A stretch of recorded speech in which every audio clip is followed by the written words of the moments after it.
김경일의 지혜로운 인간생활이라는 책이 있습니다. 김경일의 지혜로운 인간생활. 세바시로 유명한 김경일 교수의 책인데요. 그 책의 시작에 그 파이어족에 대한 이야기가 나옵니다. 파이어족. 파이어족은 Financial Independence Retire Early의 약자인데 경제적으로 독립해서 조기에 은퇴한다, 그런 뜻입니다. 설교 때 가끔 하는 이야기이기도 하고 또 요즘에 MZ세대가 가장 꿈꾸는 삶의 방식 중에 하나라고 합니다. 김경일 교수는 앞서 말했던 책에서 MZ세대들이 왜 파이어족이 되고 싶어 하는지 그 이유를 물었습니다. 그 내용을 조금 읽어드리겠습니다. 사람들에게 왜 파이어족이 되고 싶은지 물었더니 답이 참 다양하더군요. 그런데 그중 한 가지 이유가 뜻밖이었어요. 직장에서 받는 부당한 대우와 심리적 압박에 회사를 다니는 것 자체가 너무 괴로워서 조기 은퇴하고 싶다는 것이었습니다. 일하는 곳에서 갈등에 휘말리거나 인간관계에서 불편한 감정을 느끼는 것이 싫어서 회사 생활을 하고 싶지 않다는 것입니다. 그런데 생각해보면 이런 불편한 감정이 2030 세대만 그럴까요? 4050 세대도 소통에 불편함을 느끼고 피로감을 느낍니다. 문화적 갈등, 가치관 갈등, 그리고 세대 갈등까지 겹쳐서 서로 소통할 때 말 한마디가 조심스럽다고 이야기합니다. 현재 4050 세대가 30살 때 들었던 동료나 질책을 지금 2030 세대에게 그대로 하면 어떻게 될까요? 지금 시대에는 꽃 같은 말이라고 해도 누군가에게는 희롱이 되고 가해가 됩니다. 시대 정신이 달라져서 그렇습니다. 이렇게 이야기를 풀어냅니다. 이 책 읽으면 몇 가지 얘기 나오는데요. 파이어족에서 얘기할 때 간섭 없는 삶, 갈등 없는 삶을 꿈꾸며 은퇴를 원한다는 것입니다. 생각해보면 그 파이어족이라는 것이 굉장히 도발적입니다. 참 근사합니다. 큰 욕심 내지 않고 어느 정도 기반을 만든 후에 힘이 있을 때 은퇴 살겠다는 것입니다.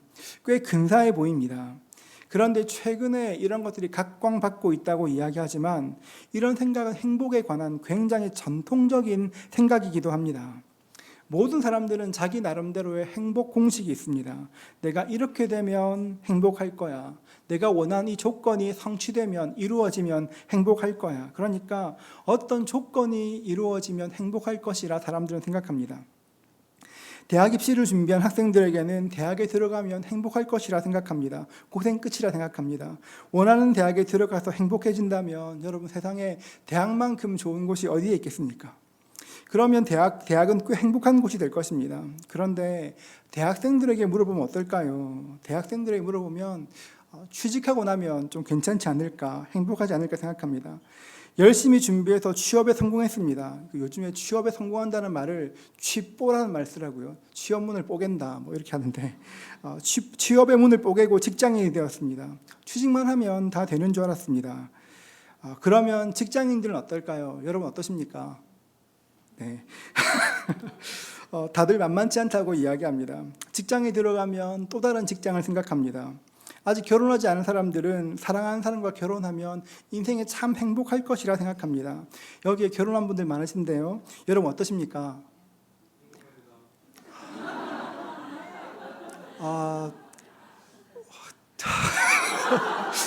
한 번만 더 물을 테니 여러분 타이밍 잘 잡으십시오.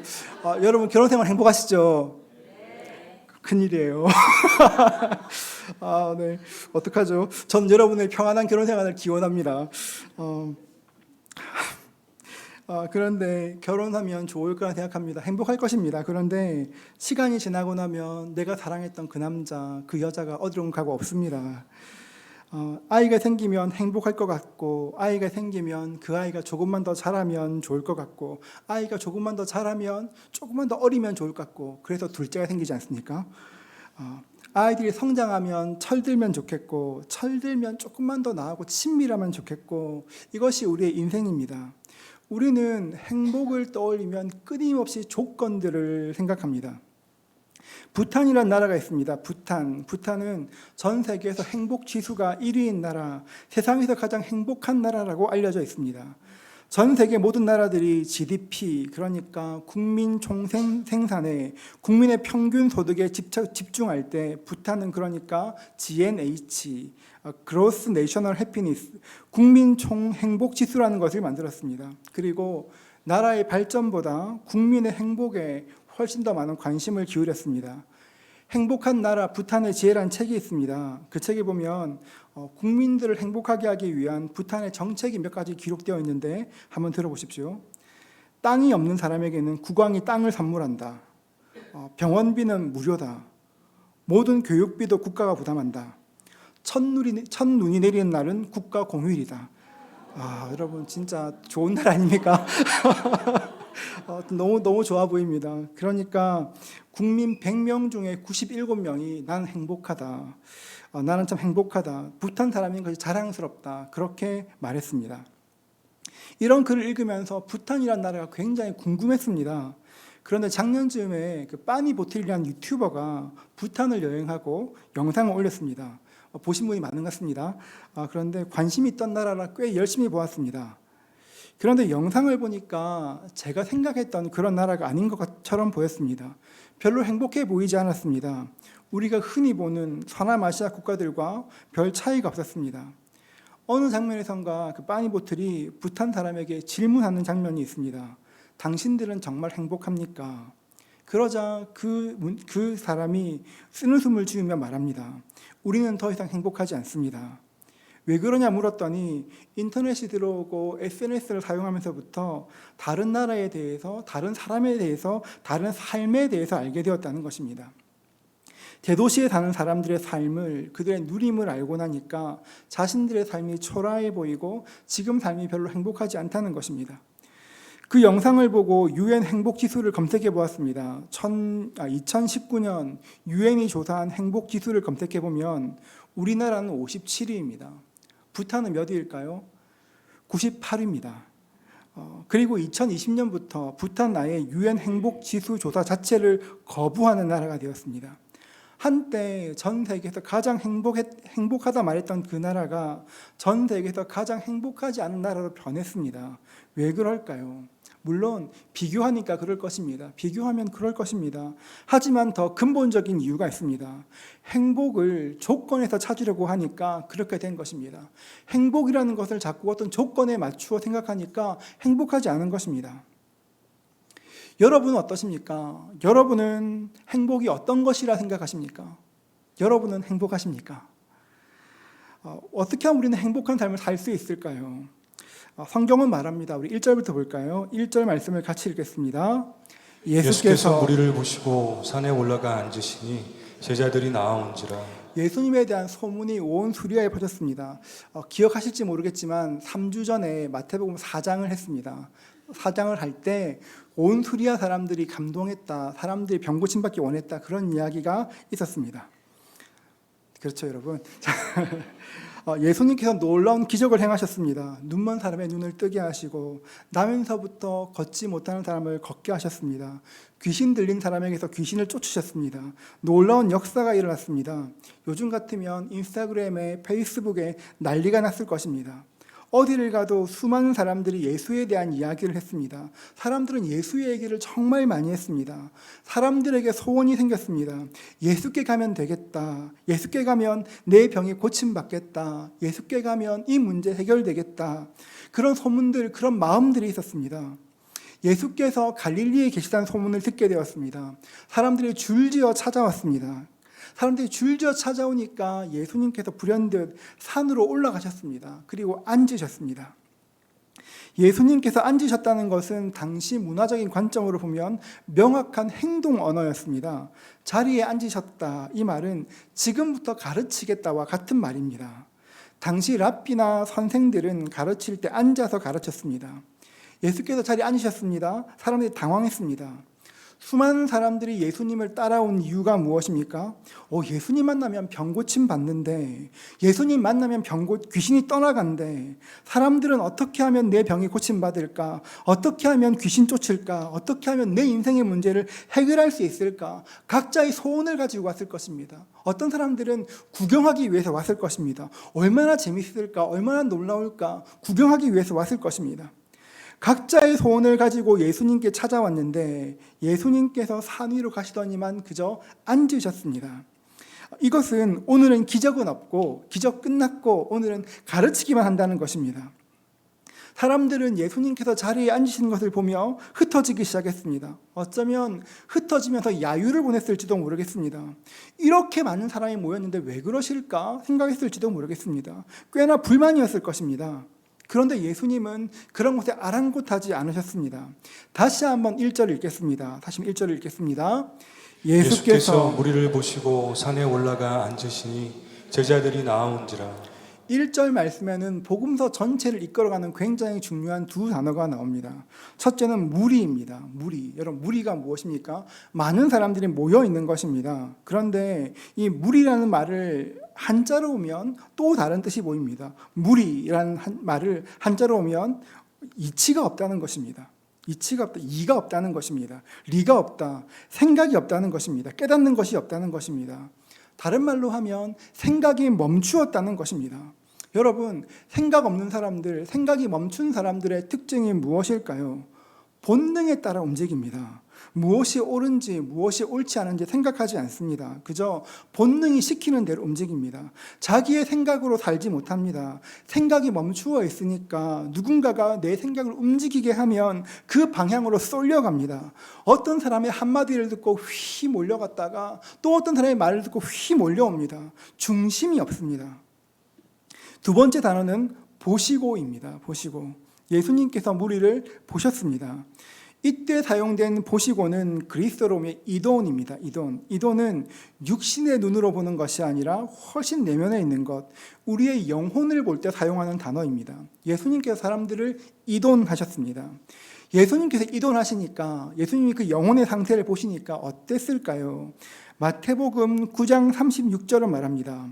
무리를 보시고 불쌍히 여기시니 이는 그들이 목자 없는 양과 같이 고생하며 기진함이라.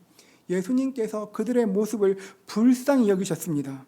사람들은 모두가 각계의 문제를 해결받기 위해서 예수님께 나왔습니다. 그런데 예수님께서 보시기에는 그들이 해결하고 싶어하는 문제보다 훨씬 더 중요한 문제, 훨씬 더 근원적인 문제가 그들에게 있다는 것을 알고 계셨습니다. 예수님께서는 사람들의 영혼 깊은 곳에 감춰져 있는 것들을 보셨습니다. 그래서 그것들을 보시고 자리에 앉으신 것입니다. 이제 가르치겠다 사인하시는 순간 사람들이 썰물처럼 사라졌습니다. 기적을 보기 위해 찾아왔던 사람들, 자기의 마음의 소원을 이루기 위해 왔던 사람들은 다 떠나가고 예수님 말씀에 귀를 기울이는 그 사람들만 남았습니다. 그래서 마태는 말씀을 기록할 때 무리와 제자라고 둘을 구분해서 이야기합니다. 여러분, 결국 그렇습니다. 무리와 제자, 예수님을 따르는 사람은 결국 무리와 제자로 나뉘어지게 되어 있습니다. 그러면 무리와 제자는 어떤 차이가 있을까요? 카일 아이들만 목사는 팬인가 제자인가라는 책에서 무리를 이렇게 정의합니다. 와서 환호하다가 사라져버리는 사람, 와서 막 환호하다가 어느 순간 사라지는 사람, 그 사람을 무리라고 이야기합니다. 생각하면 정말 그렇습니다. 예수님 가시는 곳마다 수많은 사람들이 따라왔습니다. 그런데 자기가 원하는 것들이 이루어지지 않으면 그냥 다 사라지고 없어졌습니다. 예수님께서 예루살렘 성에 입성하셨습니다. 예수님께서 입성하시던 그날 온 성이 소리쳤습니다. 지금 우리를 구원하소서, 지금 우리를 구원하소서, 호산나 호산나 소리쳤습니다. 사람들은 예수님에 대한 많은 소문을 들었습니다. 아, 그분 참 기적에 능하시대, 그분 말씀에 능하시되, 예수에 대한 수많은 소문을 듣고 또 들었습니다. 기대했습니다. 그리고 사람들은 마음에 기대하기를 예수님께서 로마를 물리치고 로마의 압제에서 해방시켜 주시기를, 다윗처럼 마카비처럼 예루살렘을 회복하기를 원하였습니다. 그런데 예수님께서 예루살렘 성에 들어오셨는데 사람들을 모으시지도 않고 어떤 혁명에 대한 사인도 주지 않으셨습니다. 그저 성전에 들어가 예배하고, 성전에 들어가 성전을 청결하게 하고, 몸이 불편한 사람들을 고치고 천국 복음을 증거하셨습니다. 사람들의 관심은 언제 이스라엘이 회복될 것인지, 언제 독립할 것인지가 가장 큰 관심이었습니다. 그런데 예수님의 관심은 조국의 해방이 아니었습니다. 예수님의 관심은 죄 문제를 해결하고 지옥 갈 영혼이 천국 가는 것, 그것이 예수님의 가장 큰 관심이었습니다. 예수님께서 원하시는 것과 무리가 원하는 것이 달랐습니다. 그랬더니 어떤 일이 일어났습니까?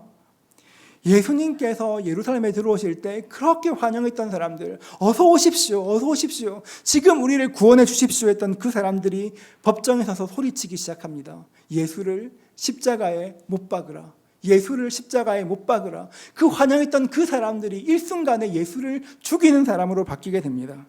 이것이 무리입니다. 무리는 생각이 없습니다. 누구 하나 마음에 휘저으면 그 마음이 흔들립니다. 다른 사람 생각이 내 생각인 줄 압니다. 내가 원하는 것이 전부인 줄 알고 내가 원하는 것들 다 이루어져야 한다고 생각합니다. 그러니까 생각이 없으니까 시대를 알 수가 없고 시대를 분별할 수도 없습니다. 그런데 제자는 그렇게 살지 않습니다. 제자에게는 견고함이 있습니다. 스승의 말씀을 알고 스승의 말씀에 응답하는 인생을 살아갑니다.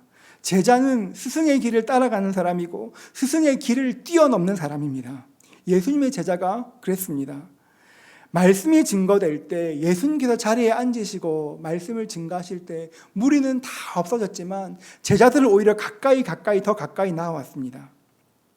무리는 본성대로 행동하지만 제자는 본성을 거스르는 인생을 살아갑니다. 성경에 보면 제자들이 나왔다 말씀하실 때 예수님의 12제자가 나왔다는 말이 아닙니다. 아직은 4명의 제자밖에 없었습니다. 그러니까 마태복음 5장이 말하는 제자는 12명을 말하는 것이 아니라 예수님을 따르는 모든 사람들에게 지금 제자라 부르시는 것입니다. 우리가 제자입니다. 그렇기 때문에 우리는 늘 우리의 마음을 살펴야 합니다. 여러분은 어떤 삶을 살고 있습니까? 예수님의 말씀에 귀를 기울이고 예수님의 말씀을 듣고 예수님을 따르는 삶을 살고 있습니까? 아니면 누구의 생각인지도 모르는 그 생각을 내 생각으로 알고 본성에 충실하게 살아가고 있습니까? 우리는 스스로의 생각을 점검해야 합니다. 오늘 말씀을 듣는 우리는 더욱더 우리의 마음을 점검해야 합니다. 왜냐하면 마태복음 5장부터 7장에 등장하는 말씀, 적어도 한 3달 정도의 말씀 보게 될 것인데요. 여러분, 이 말씀, 산상수훈의 말씀은 우리의 본성을 따라서는 절대 들을 수도 없고 살 수도 없는 말씀이기 때문에 그렇습니다. 제자가 아니면 이 말씀이 들리지도 않고 살아낼 수도 없는 것입니다. 왜냐 그렇게 하면 이 말씀이 죽기로 도왔기 때문에 그렇습니다. 2절 말씀을 같이 읽겠습니다. 2절 함께 읽습니다. 입을 열어 가르쳐 이르시되. 복음서를 보면 예수님은 꽤 오랫동안 설교하셨습니다. 어떤 때는 아침에 시작해서 해가 질 때까지 점심 식사도 잊은 채 말씀을 증가하고 하셨습니다. 그러니까 마태복음 5장부터 7장 말씀은 그냥 소리내어서 읽어도 꽤 깁니다. 제가 읽어보니까요 18분 정도 걸리더라고요. 그냥 읽어도 18분 걸립니다. 그냥 읽기도 제법 길지만 예수님께서 말씀하실 때는 훨씬 긴 말씀이었을 것입니다. 마태는 그 말씀을 추려서 석장으로 정리했을 것입니다. 마태가 예수님의 그 말씀을 전달할 때 어떤 말씀으로 예수님 말씀을 시작합니까? 입을 열어 이렇게 말합니다. 마태는 입을 열었다는 표현으로 우리에게 예수님의 말씀을 전달합니다. 예수님께서 입을 여셨습니다. 그랬더니 마치 댐에 수문이 열린 것처럼 말씀이 쏟아져 나오기 시작하였습니다. 어떠한 주저함도 없이 머뭇거림도 없이 폭포수처럼 말씀이 쏟아지기 시작했습니다. 예수님께서 말씀하실 때 그 손에 성경이 있었던 것도 아니고 한 손에 원고가 있던 것도 아니었습니다. 예수님의 가슴에 있던 그 말씀들이 쏟아져 나오기 시작한 것입니다. 예수님은 지식으로 설교하신 것이 아니라 경험으로 설교하셨습니다. 예수님 말씀은 진리가 인격화된 말씀이었습니다. 그러니까 그 말씀에 굉장한 권위가 있었을 것입니다. 말씀을 들을 때 그 말씀으로 모든 사람의 영혼을 확 사로잡았을 것입니다. 여러분, 예수님께서 어떻게 그렇게 말씀하실 수 있을까요? 여러분, 예수님께서 누구십니까? 예수님은 하나님의 아들이십니다. 예수님께서 원래 어디에 계셨습니까? 하나님의 보좌 우편에 계셨습니다. 예수님께서는 하나님의 아들이셨기 때문에 하늘의 법을, 그 진리를 누구보다 정확하게 알고 있었습니다. 성경에 보면 구약 성경에는 천국에 대한 이야기가 거의 없습니다. 거의 없습니다. 구약 성경에 보면 천국에 대한 이야기 거의 없습니다. 하나님 나라가 무엇인지 어떤 것인지 거의 말하지 않습니다. 성경 전체에서 하나님 나라에 대한 이야기는 예수님이 가장 먼저 하십니다. 왜 예수님께서 천국 이야기를 가장 먼저 하셨을까요? 예수님은 천국에 계시다 오셨기 때문에 천국이 어떤 곳인지 아셨고 하나님 나라가 어떻게 임하는지 아셨기 때문에 하나님 나라가 무엇이다, 하나님 나라가 이런 곳이다 주님 말씀할 수 있었던 것입니다. 영적인 진리는 영적인 것이 아니면 알 수가 없습니다. 예수님의 마음에는 천국이 있었습니다. 천국으로 가득했습니다. 우리가 앞으로 살게 될 하나님 나라가 어떤 곳인지, 그 나라를 어떻게 누릴 수 있는지, 천국에는 누가 큰 사람인지 예수님 마음에는 천국으로 가득했습니다. 사람은 누구나 마음에 가득한 것을 입으로 말하게 됩니다. 사람들이 가장 많이 말하는 것을 보면 그 사람의 마음에 무엇이 있는지를 알 수 있습니다. 예수님께서는 가슴 가득한 것을 입으로 말씀하셨습니다. 그렇다면 예수님께서 가장 먼저 말씀하신 것이 무엇입니까? 우리 3절 말씀 한번 같이 읽겠습니다. 3절입니다. 심령이 가난한 자는 복이 있나니 천국이 그들의 것이며. 저는 이 말씀이 참 좋습니다. 이 말씀을 그리스도 성경으로 해석해 보면 복이 있다, 너희 행복한 복이 있다, 너희 마음이 가난한 자들이요, 이렇게 할 수 있습니다. 복이 있다, 복이 있다는 말이 먼저 나옵니다. 복이라는 말은 행복이라는 말로 바꿀 수도 있습니다. 행복하여라 너희 영혼이 가난한 사람이여 천국이 너희 것이다, 이렇게 말할 수도 있습니다. 예수님께서 가슴에 담긴 말을 쏟아내실 때에 내가 어떻게 세상을 구원하겠다, 어떻게 해야 너희가 세상을 변화시킬 수 있느냐, 이런 거대 담론 말하지 않으셨습니다. 예수님께서 첫 번째로 하신 말씀이 무엇입니까? 우리의 행복에 대한 말씀입니다. 저는 이 말씀을 통해서 예수님이 어떤 분이신지 배웁니다. 여러분, 우리 주님께서 어떤 분이십니까? 우리 주님은 우리가 행복하기를 원하는 분이십니다. 한 번 더 하겠습니다. 우리 주님께서는 여러분이 행복하기를 원하십니다. 여러분, 행복하십시오.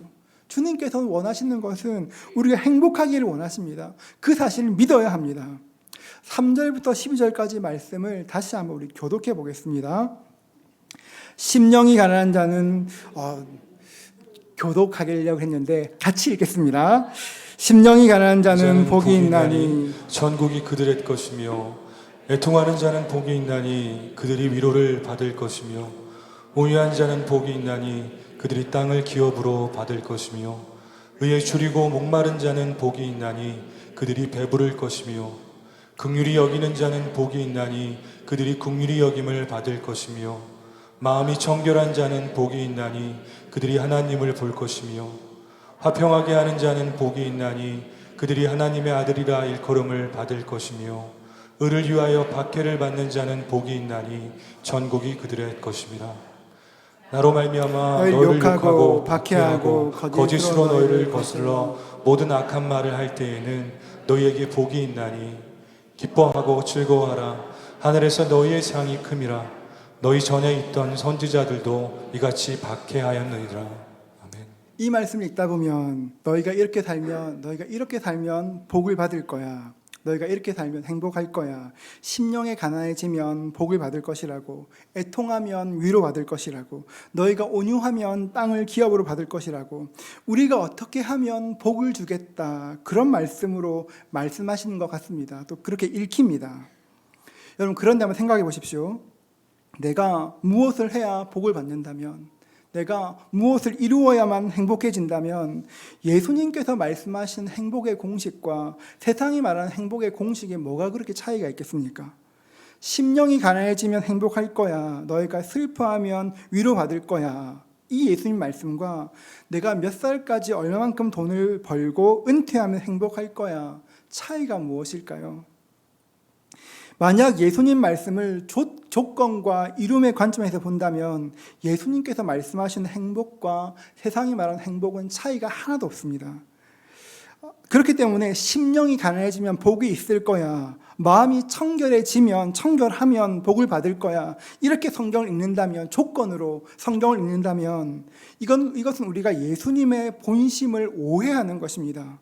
여러분, 예수님은 결코 복의 조건을 걸지 않으셨습니다. 너희가 마음이 가난하면 행복할 거야가 아닙니다, 여러분.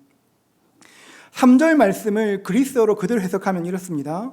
복이 있다, 너희 영혼이 가난한 사람이여 천국이 너희 것이다. 복이 있다. 너희 영혼이 가난한 사람이여 천국이 너희 것이다. 이렇게 말할 수 있습니다. 말씀을 가만히 보면 예수님께서는 너희가 이렇게 살면 복이 있을 것이라 말씀하시지 않습니다. 너희가 어떻게 하면 복이 있다 조건을 말하지 않습니다. 주님께서 말씀하시는 것은 우리의 존재를 말씀하시는 것입니다. 복이 있다. 복이 있다. 너희에게 복이 있다. 우리의 존재가 복되다. 주님께서 우리의 존재에 대해서 말씀하시는 것입니다. 예수님의 이 말씀은 사람들이 당연하게 생각했던 것들을 완전히 뒤집는 말씀이었습니다. 당시에는 심령이 가난한 자, 애통한 자는 참 약한 사람이고 아무것도 이룰 수 없는 사람이라 생각했습니다. 사실 세상은 지금도 그렇게 생각합니다. 최근의 사회적 이슈들 중에서 가장 대표적인 것들 중에 하나가 가난의 대물림, 부의 세습 이런 것들 아니겠습니까? 사람들은 가난을 내 힘으로 끊을 수 없다고 생각합니다. 내 힘으로 경제적인 굴레를 벗어날 수가 없으니 코인으로, 부동산으로 어떻게 하면 역전해 보겠다고 발버둥 치는 것입니다. 저는 그 마음이 너무 이해됩니다. 정말 그 마음 이해됩니다. 우리가 경험하는 것처럼 지금 사회 구조 속에서 근로소득이 금융소득을 이길 수가 없습니다. 이것이 현실입니다. 그러니까 사람들 마음이 조급해집니다. 내가 이렇게 살아도 괜찮을까? 그리고 반대도 있습니다. 그렇게 살 수 없으니 내 마음에 이 생망, 이번 생 망했으니까 그냥 될 대로 되라, 캐세라 세라 살아갑니다. 내가 이렇게 되었으니 그냥 마음껏 누리겠다, 아낌없이 쓰겠다, 그런 사람이 있습니다. 그런데 예수님께서는 행복을 그런 것이라 말씀하지 않으셨습니다. 너희 가난한 사람들아 복이 있다. 영혼이 가난한 너희에게 복이 있다. 이것은 조건이 아니라 확정입니다. 영혼이 가난한 사람들이여 복이 있다. 슬퍼하는 사람들이여 복이 있다. 예수님께서 말씀하시는 복은 어떤 조건이 아니라 존재에 대해서 말씀하시는 것입니다. 이 땅 그 무엇도 그 어떤 것도 하나님의 복을 가릴 수는 없습니다. 예수를 믿는 그 순간부터 우리는 복이 되었습니다. 여러분, 우리가 어떻게 해서 복이 아니라 우리의 존재 자체가 복이 되었습니다. 세상은 어떤 조건이 있어야 복이라 말합니다. 어떤 조건을 이루면, 갖추면 복이 있다 말합니다. 그런데 예수님은 어떤 조건이 아니라 예수를 영접한 너희가 복이 있다. 예수를 영접한 너희는 복된 사람이다. 우리의 존재에 대해서 도전하시는 것입니다. 여러분, 이것이 사실입니다. 우리의 생각을 바꾸어야 합니다. 생각 없이 흔들리는 무리의 삶이 아니라 제자의 삶, 주님께서 말씀하시는 복된 삶을 살아가야 하는 것입니다. 무리의 삶, 생각이 멈춘 삶, 내 생각이 없이 다른 사람의 생각으로 사는 삶이 아니라 예수님의 생각을 하고 우리의 삶을 살아야 합니다. 여러분, 생각하기를 멈추면 그대로 있는 것이 아닙니다. 내가 생각하기를 멈추면 그대로 있는 것이 아니라 세상 생각이 우리에게 들어오게 됩니다. 내가 주의 말씀 따라 생각하지 않으면 자꾸 세상의 마음들이, 세상의 생각들이 계속 내 마음으로 밀려 들어오게 됩니다. 생각을 멈추면 그대로 있는 것이 아니라 세상 생각이 우리를 지배하려 듭니다. 지난주에 굉장히 어이없는 광고 하나 있었습니다. 꽤 많이 화제가 되었었는데요. 혹시 여기 계신 분, 구입하신 분 계실지 모르겠는데 반포에 생기는 73층짜리 아파트 광고인데 그 광고 문구가 이랬습니다. 언제나 평등하지 않은 세상을 꿈꾸는 당신에게 바칩니다. 언제나 평등하지 않은 세상을 꿈꾸는 당신에게 바칩니다. 어떤 의도로 이런 말 하는 거 알 것 같은데 이 광고 문구를 읽으면서 슬프고 화가 났습니다. 이 땅 사람들의 생각이 어떠한지 너무 잘 보여서 너무 화가 나고 슬펐습니다. 깊은 회의가 들었습니다. 여러분, 그런데 생각해 보십시오. 정신 차리지 않으면, 내가 말씀으로 깨어있지 않으면, 무리의 삶을 살면 이런 광고 문구를 읽으면서 그래, 그렇지, 세상이 뭐가 그리 평등해, 평등하지 않지, 성공하면 그런 집 살아야지, 내가 성공하면 적어도 이런 차는 타야지, 내가 성공하면 적어도 이런 사람과 교제해봐야지, 이런 생각들이 우리 영혼에 물밀듯이 들어오게 됩니다. 그리고 그것이 우리 영혼의 법이 되어서 우리를 그런 인생으로 이끌어갑니다. 생각이 멈추면 세상 생각이 우리를 잡아 가두게 되고 그대로 살도록 만들어갑니다. 예수님께서 무엇이라 말씀하십니까? 우리에게 복이 있다 말씀하십니다. 심령이 가난해도 복이 있고, 너희가 슬퍼해도 복이 있고, 온유한 사람에게 복이 있고, 의에 줄이고 목마른 사람에게 복이 있고, 긍휼히 여기는 사람에게 복이 있고, 마음이 청결한 사람에게 복이 있다고 말씀하십니다. 화평케 하는 사람에게 복이 있다 말씀하십니다. 여러분 생각해 보십시오. 예수님 말씀하신 이 복, 마음이 가난한 것, 마음이 슬픈 것, 화평케 하는 것, 정말 여러분에게 복이십니까? 정말 여러분에게 복 되신다 생각하십니까? 복이 아닙니다, 여러분. 어떻게 심령이 가난한 게 복이 되겠습니까? 내 마음이 그리 공고한데 뭐가 그리 복이 되겠습니까? 슬퍼하는 것이 뭐가 그리 복이 되겠습니까? 의를 위해 박해받은 것 어떻게 복이 되겠습니까? 복이 아닌 것 같은데 주님은 그것이 복이다 말씀하십니다. 복이 아닌 것들을 복이라 말씀하십니다. 복이 아닌 것들을 복되게 하는 이유가 무엇입니까? 예수님 안에 있으면 새로운 세상을 볼 수 있기 때문에 그렇습니다. 여러분, 예수님 안에 들어오면 진짜 세상이 무엇인지 눈뜨게 됩니다. 예수님 안에 있으면 진짜 세상이 무엇인지 알게 되고 진짜 복을 알게 되는 것입니다. 여러분, 우리가 이 땅 살아봤자 얼마나 더 살겠습니까? 하나님 나라의 관점이 생기면 우리가 살고 있는 이 시간을 뛰어넘어 영원에까지 우리의 관점이 확장되게 됩니다. 지금 단순히 내가 먹고 마시고 살고 누리는 것이 아니라 내 삶이 여기서 끝나는 것이 아니라 영원에까지 이어지는 내 삶을 바라보게 되는 것입니다. 그러니까 영원을 바라보게 되니까 세상 사는 것들이 전혀 달라지는 것입니다. 복에 대한 새로운 기준이 생기는 것입니다. 지금까지 내가 가져왔던 것과는 전혀 다른 기준들이 생기게 되는 것입니다. 기준이 달라지면 보이는 것도 달라집니다. 하워드 테일러가 쓴 책 중에서 남김없이, 후퇴 없이, 후회 없이 이런 책이 있습니다. 이 책은 윌리엄 화이트 보팅 선교사의 전기입니다. 윌리엄 보팅은 1900년대 백만장자였던 보든 가문의 상속자였습니다. 선교사님은 예수님을 고등학교 때 구주로 영접하였습니다. 고등학교를 졸업할 무렵 부모님은 아들의 견문을 넓혀주기 위해서 1900년대에 세계 여행을 보냈습니다. 유럽과 중동, 아시아를 여행하면서 많은 것들을 보고 많은 것들을 배우고 훌륭한 기업인이 되라고 아들을 보내었습니다. 그런데 여행하면서 보드는 뜻밖에도 예수님 없이 사는 많은 사람들을 보게 되었습니다. 그 영혼의 곤고함을 보게 되었고 얼마나 피폐한지 알게 되었습니다. 그래서 자신의 삶을 예수님께 선교사로 살겠다 결단하였습니다. 아무도 없이 그는 그저 그 배에서 그래 내가 이 사람들을 위해 선교사로 살아야 돼 결단하였습니다. 결단하고 나서 성경 한 편에 메모를 한 줄 남겼습니다. No reserve, 남김없이. 영원토록 남김없이 영원토록 그리스도의 제자로 하나도 남김없이 내 모든 걸 다 드리겠다고 결단하였습니다. 미국에 돌아왔습니다. 예일대학에 진학하였습니다. 학교에 입학하고 성경 공부 모임을 시작하였습니다. 신입생이었지만 150명이 넘는 사람들이 함께 말씀을 나누었습니다. 4학년이 되었을 때 그의 성경 공부 모임에는 1000명이 넘는 학생들이 몰려들었습니다. 대학 시절 뉴헤이븐 거리를 방황하는 노숙자들을 도왔고 알코올 중독자의 회생을 돕는 호프 미션이라는 단체도 설립하였습니다. 졸업했습니다. 굉장히 좋은 직장이 이렇게 열렸습니다. 오라고 했습니다. 그런데 그는 그 직장 포기했습니다. 직장을 포기한 것뿐 아니라 백만장자의 상속권까지 다 포기하였습니다. 그리고는 선교사로 결단을 뛰어넘어 헌신하였습니다. 이제 선교사로 살겠다고 결단했던 그 기록 밑에 또 한 줄을 남겼습니다. No retreat, 후회 없이. 윌리엄 선교사는 무슬림이 살고 있는 중국 깐성에 가서 복음을 증가하기로 했습니다. 중국이었지만 무슬림이 있었기 때문에 중국 가기 전에 아랍어를 배우기 위해서 이집트 카이로로 갔습니다. 그런데 그는 그곳에서 이렇게 척수막염에 걸렸고 발병하고 나서 딱 한 달이 지나 25세 나이로 소천하게 되었습니다. 딱 한 달 뒤에 소천했습니다. 그가 세상을 떠난 후에 유품을 정리하다가 부모님이 유품을 정리하다가 성경책에 있는 또 하나의 메모를 발견하게 되었습니다. 투병 중에 쓴 것인데요. No regret, 후회 없이. 오늘 말씀을 준비하면서 윌리엄 보든 선교사가 참 많이 생각났습니다. No reserve, 남김없이. No retreat, 후회 없이. No regret, 후회 없이. 어떻게 이런 인생 살 수 있을까요? 어떻게 그 모든 것 다 버리고 이런 삶을 살 수 있을까요?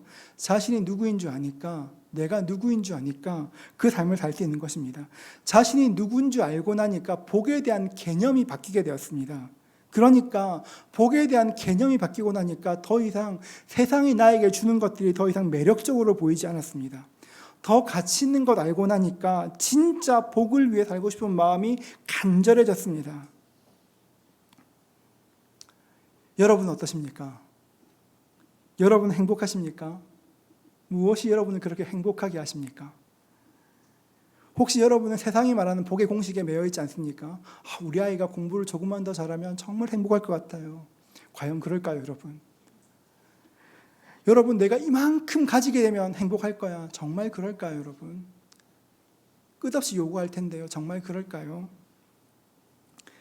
여러분, 이렇게 하면 행복할 거야. 근데 그 조건에는 끝이 없습니다. 그 조건은 끊임없이 비교하게 하고 끊임없이 좌절하게 할 것입니다. 기준을 바꾸지 않으면 무리의 삶을 살 수밖에 없을 것입니다. 사랑하는 성도 여러분, 복의 기준을 바꾸는 은혜가 있기를 축복합니다. 여러분의 진짜 귀한 것이 무엇인지 복의 기준이 바뀔 수 있기를 축복합니다. 여러분, 이 세상의 공식을 복으로 구하는 것이 아니라 예수님을 구주로 영접하는 그 순간 주님께서 여러분께 복을 주셨다는 것을 믿으실 수 있기를 축복합니다. 여러분 복입니다. 지금 내가 어떤 상황에 있다 할지라도 어떤 형편에 있어도 여러분은 복입니다. 여러분, 이 말은 세상을 무시하라는 말 아닙니다. 나 이거 최면을 걸어서 다 괜찮다 이렇게 말하라는 거 절대 아닙니다. 여러분, 그런 거 아닙니다. 기준을 바꾸어야 하는 것입니다. 이 땅의 것들을 기준 삼는 것이 아니라 하나님의 것을 기준 삼지 않으면 내 인생이 하나님 기뻐하시는 삶으로 나아갈 수가 없게 되는 것입니다. 여러분, 기준을 바꾸십시오. 그러면 이 세상의 행복 공식을 뛰어넘는 새로운 차원의 삶을 살게 될 것입니다. 그것이 주님께서 원하시는 것입니다. 복에 대한 우리의 기준이 바뀌는 그 은혜가 있기를 축복합니다. 조건이 여러분의 복이 아니라 여러분이 복이십니다. 이렇게 한번 말해볼까요? 내가 나한테 말해볼까요? 내가 복입니다. 여러분, 좀 마음을 담아 진심을 해보세요. 여러분 한 번만 더 이렇게 말할까요? 내가 복입니다. 내가 복입니다. 여러분, 별로 감격이 없어요. 여러분, 한 번만 더 감격을 담아 주님, 내가 복입니다. 주님, 내가 복입니다. 이것을 확신해야 환경을 뛰어넘는 감사가 있습니다. 여러분, 우리는 죽었다 깨어나도 환경을 못 뛰어넘습니다. 내 본성으로 살면 죽었다 깨어나도 세상의 공식에서 벗어날 수가 없습니다. 그런데 내가 복인 것 알면, 주님께서 내 인생 가운데 주인이신 것 알면 세상의 기준을 바꾸면 또 다른 세상이 열리게 될 것입니다. 여러분, 눈 뜰 수 있기를 축복합니다. 함께 그 은혜를 기대하며 주 앞에 나아가시는 저와 여러분 되시기를 주의 이름으로 축복합니다.